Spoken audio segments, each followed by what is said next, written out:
Minu hea sõber Tõnis Rätsep on õpetanud või mul on jäänud meelde, et kui on plaksutatud, siis tuleks kummardada. Aga sellele vist ei pääse. Aitäh, teie juurde on alati nii tore tulla. Mis ei tähenda, et ära ei oleks minna ka tore. Päev on selja taga olnud päris raske ja väsitav ja võib-olla olete te tänaste arengutega natuke paremini kursis kui mina. Pole olnud alates hommiku kella 8 ühtegi hetke uudiseid kuulata. Nii et mida Vladimir Vladimirovitš Putin teatas kogu maailmale Vene kella järgi kell 3, ma ei tea, aga enam-vähem aiman. Nii et võib-olla teeksime nii, et ma natukene sisse juhatavalt võib-olla mõnele aspektile juhaksin teie tähelepanu ja siis oleksin teie käsutuses ja hea meelega, kui suudan, palun kasutage mind. Kui me aastaid tagasi oma hea sõbraga alustasime seda Venemaa raamatute sarja ja mõtlesime, mis võiks olla selle sarja pealkiri, siis kuidagi iseenesest tuli variant Venemaa, lähedane ja kauge. Mis puudutab seda lähedust, siis peaks olema ju kõik selge, ta on ju meil siin samas. Tasub minna välja ja me kuuleme vene keelt. Te astute paarsada sammu ja näete lehvimas Vene lippu, Vene saatkonnal. Ja väga suured meie linnarajoonid on ju domineerivad venekeelse elanikkonnaga. See ei tähenda, et tegemist on Venemaaga selle riigi tänases tähenduses, aga need on ikkagi inimesed, kes kannavad seda mentaliteeti, seda kultuuri ja seega on Venemaa meile ju tõesti lähedane. Meil on klassivendi, meil on sõpru, meil on lähedasi. Inimesi, kes on olnud ajalooliselt seotud Venemaa.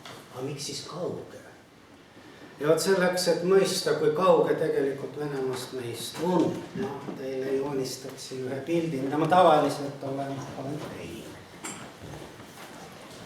Need on need mineviku juured, mis määravad ju väga palju seda, kuidas me tänasel päeval mõtleme ja millest me oleme tehtud ja kuhu me kuulume. See on see, ma olen seda teinud kunstiakadeemias. See on antiik. Ta võib ju selline olla.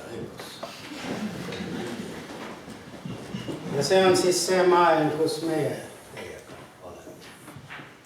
Ja siis, kui siin on antiik, siin ei olnud eriti midagi. Siin on mingi kuused. See on Reini jõgi. See on Eesti. Miks mu Läti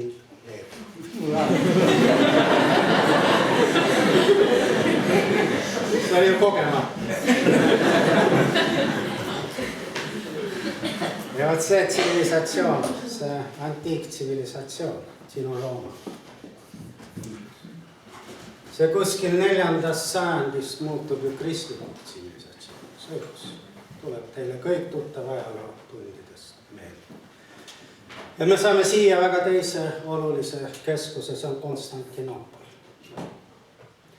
Ja nüüd toimub midagi sellist, milli enam peani väsi. Tähendab, see on üks vähestest aastaarvudest, mida võib illustratiivselt meeles pidada. 1054. Kes mäletab, mis toimus 1054. aastal? Kolleegid, võtke ennast kokku. Väidetavalt eestikeelne sõna kisma on tulnud sealt. Kirikulõhe, väga õige. Ja me saame teiega Rooma katoliikliku kiriku ja Kreeka õigeuskliku kiriku. Me saame siia tsivilisatsiooni, kristliku tsivilisatsiooni ühe küllaltki olulise eraldusjoone. Ei hakka praegu detailidel peatuma, nad ei ole meile olulised. Mis on meile oluline? See on vahekord võim ja vaim. Võt siin vaim on olnud võimule partner. Väga paljus ja väga pikalt on see vaim olnud esindatud kiriklikus variandis. võtke paavsti positsioon selles maailmas. Ja siin, mida me hakkame teiega kutsume bütsantsiks ja kust me saame ühe olulise Venemaa juurika kätte, siin pole kunagi vaim olnud võimule võrdne partner. Ta on olnud reeglina alati võimust sõltuv. Ta on alati olnud teisene võimu suhtes. Need on kaks väga erinevat maailma. Seda maailma siin enam ei ole. Seda ei ole. Aga tuletage nüüd jällegi ajaloost meelde. Venemaa, erinevad vürstiriigid, võtavad kuskil 90. sajand vastu ristiusu. Millises variandis? Selles variandis, bütsantslikus variandis. On ju niimoodi. Ja nüüd tuleme teiega nende sündmuste juurde, mida me teiega õpime Eesti ajaloos. Ja siis me näeme, et need esimesed aastaarvud, millega me kokku puutume Eesti ajaloo variandis 13. sajandil. See on ju ristiusu tuleks siia selles variandis. Ja me saame teiega ühe piiri, ühe mitte lihtsalt piiri, aga see on tsivilisatsiooniline piir. Siin ei ole mitte küsimus parem, halvem, see on erinevus, väga suur erinevus. Ja kui te nüüd tulete siia alla Ukrainasse ja vaatate neid kaarte, mida teile tänapäeval näitavad ju peaaegu kõik uudistejaamad, siis te näete, et see piir jookseb täpselt mööda seda tsivilisatsioonilist. Eraldades selle oranži värvi sinisest värvist. See on väga oluline. See on väga oluline mentaalne vahe arusaamades just nimelt selles vahekorras võim ja vaim. Vaadake inimeste reaktsiooni sellele, mida võim ütleb ja vaadake seda reaktsiooni kuskil mujal. On täiesti erinevad. See on üks väga oluline moment. Teine sissejuhatuseks. Kui räägitakse tänapäeva Venemaast, siis lisaks sellele bütsantsile tuuakse sisse ju veel jälle meile tuttav termin, mõiste tatari-mongoli ike. Ma saan ajajärg, mul hästi tuleb meelde 90. alguses üks kolleeg, ajaloolane Venemaalt, kellega meil tekkis diskussioon sõbralik teemal Eesti iseseisvus ja tema põhiargument oli, et te olete ju olnud Venemaa koosseisus 200 aastat. No mida te tahate? Need argumendid ajaloos ei maksa absoluutselt mitte midagi, sest ma sain talle rahumeeli öelda, et te olite ju mongolite all tunduvalt pikemat aega. Vot see on nüüd see hinnang sündmustele.